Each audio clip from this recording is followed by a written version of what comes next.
Hello à toutes et à tous. Cette semaine, on va se jouer un riff du génial Gary Clark Jr. qui d'ailleurs a sorti un très bel album l'année dernière, s'appelle JPEG Raw.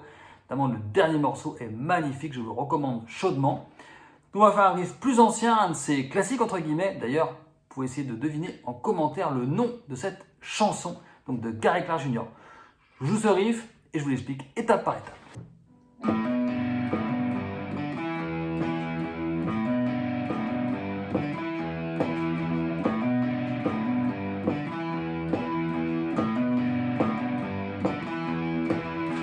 On va le voir en trois parties. Première partie, corde de La, on fait un hammer de la corde à vide vers la deuxième case avec le doigt numéro 2.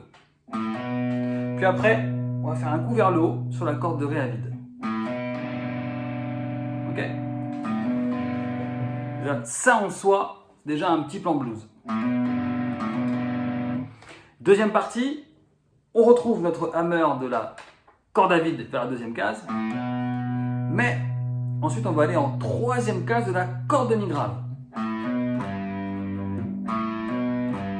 Ok, hammer sur la corde de La, et puis troisième case de la corde de Mi grave.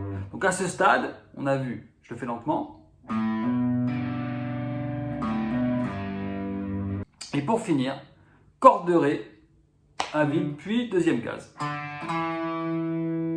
corde de Mi à vide, puis Re, corde de Ré, case 2. Tout simplement. On retape encore une fois la corde de Mi grave derrière. Ça fait donc.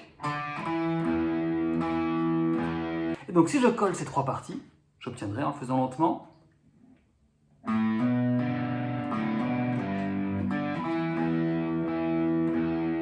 Voilà, et après ça se joue en boucle.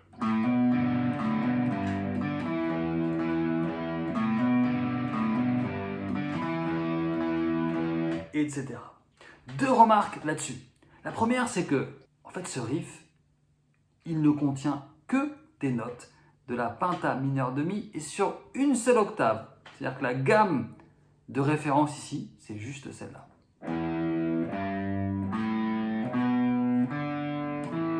Ok? 0, 3, 0, 2, 0, 2. Donc il nous sort un superbe riff avec des ingrédients finalement assez simples. Ok? Et du coup, la deuxième remarque, c'est de se dire, soyez créatifs avec ça. Amusez-vous à composer vos petits riffs en partant de ces notes-là. Du genre, faisons l'expérience là. Allez, je prends les deux premières notes de la gamme. Puis derrière, allez, je vais chercher, je sais pas, corde de Ré, case 2, c'est dedans aussi. Ok, je vais essayer de répéter ça.